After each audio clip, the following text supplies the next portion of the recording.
I actually got poisoned when I was 39. And I ended up, Whoa. but not by poison myself, right? So by accident. So Oh. I ended up in hospital.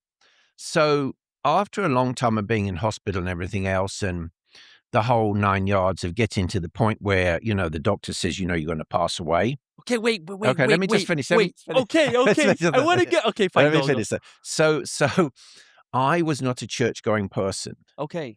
I didn't like going to church. I never wanted to go to church. My whole family made me. I told my mother when I turned 18, I said, I swear, I'm not going to walk in another church.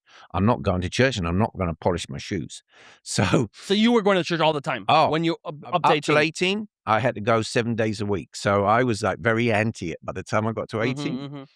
So anyway, years later, I married this girl, and we have these children and everything else, and blah, blah, blah. And she would go to church every day. I was like, I don't go to church with you. You go on your own. So anyway, I ended up in hospital. And so just to cut to the chase, I ended up really sick. So when you get very sick in hospice, they say to you, well, we're going to make you comfortable. We increase your morphine, and you're going to die on Friday. And that's pretty much it. So you were told that. Oh yeah. So nature. I was pretty okay with that part because I was in a lot of pain. So we got to that part. My wife says to me, she says, listen, she said, you got nothing to lose. You could go to church. I said, listen, I'm English. I'm not doing that. I want to die in my bed. And I'm going to die in my bed.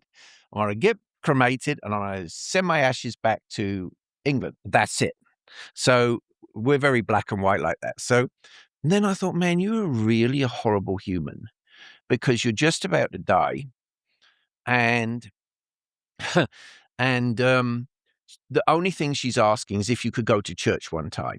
So I thought, okay. And you have your 4 kids at this time already? Yeah, I have kids at the time. But so I says to her, I said, okay, I'll go to church.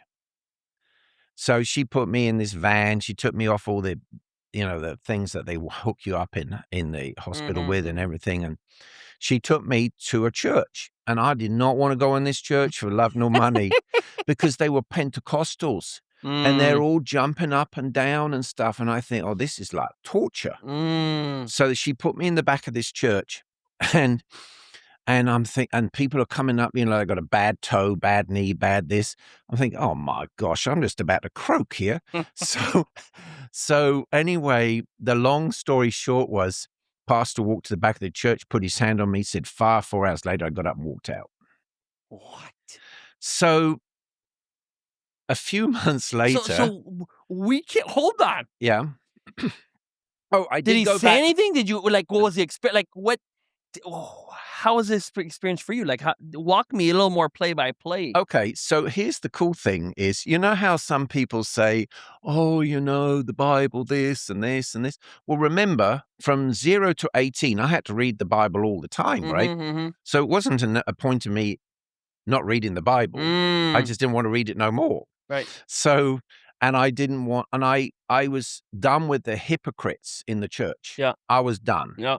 They all like, gimme, and my name's Jimmy, and nothing really accomplished. So I wanted to stay as far away from that as I possibly could. Plus, my job is dealing with heinous people. So that doesn't line up with, in the name of the Father, Son, the Holy Spirit. That doesn't line up with any of that. And it definitely doesn't line up with going to a Pentecostal church jumping up and down. So anyway, I went back on the Monday because now I'm walking around. I'm talking now. I'm walking. So you go to the church. Yeah. And the which pastor has really comes. nothing to do with this part. But no, yeah. I know, but it's just because it's a miracle. Yes. I mean, a miracle happened to you. Yeah. And it was at the church which you didn't want to go to. Yeah. And in the back of one. And in the back of the church. No sitting up front and jumping around. Do you know, like, in your opinion, what happened then? Like, what were those few minutes? It was 4 hours. 4 hours. 4 hours I spent on the floor.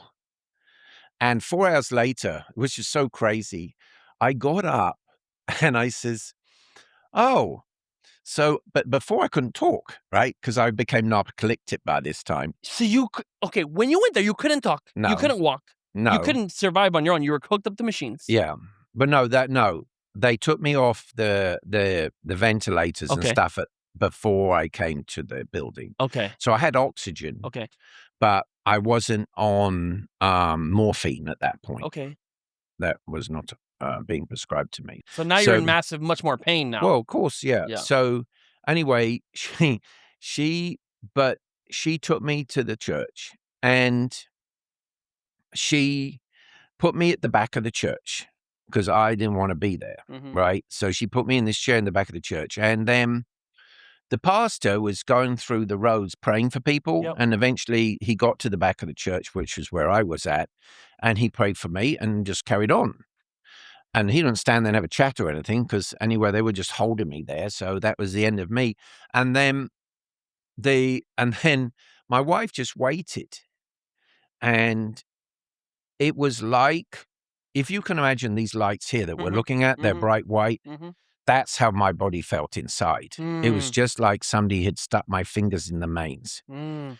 And it felt like eternity, but it wasn't, obviously, because it was only 4 hours. So then I stood up, but it wasn't like just that. It wasn't just as normal as that, but just to But so quantify this. so he prayed for you, Yeah, and then you knocked out. I just stayed there on the floor. And I'm 250 pounds. I'm not like the smallest human, Yeah. right? It was like being Velcroed to the ground. Huh. You can't move. You're just, like that. You're stuck Oh there. my.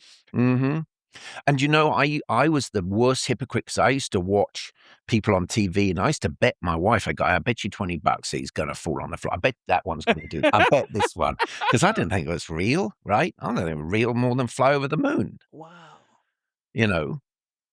And so, so then I was one of the candidates, I guess, if you want to call it that. So anyway, I went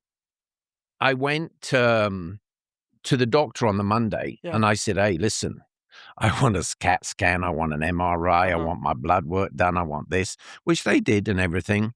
And then I was talking to the anesthetist, and the anesthetist is the person who gives you injections and make you go to sleep, but he was the one that surprised you, all the drugs and stuff. And I was talking to him, and I says to him, I said, I'm healed. Like I'm all like, oh. so he goes, oh, well, sometimes, Jan, just before you die, you get a surge of energy. I thought, oh my gosh, that's just my luck. Here I am running around and like the Energizer Bunny, and I was going to drop dead. So I thought, oh my gosh. So then I spoke to the neurosurgeon.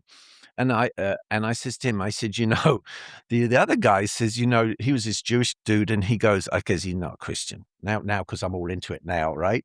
I go, he's not Christian, he's Jewish. And he goes, okay. I go, well, I says, well, so he said, just before you die, you get a surge of energy. So he goes, well, Jan, he goes, we can't see anything wrong with you, and you look all right and everything else.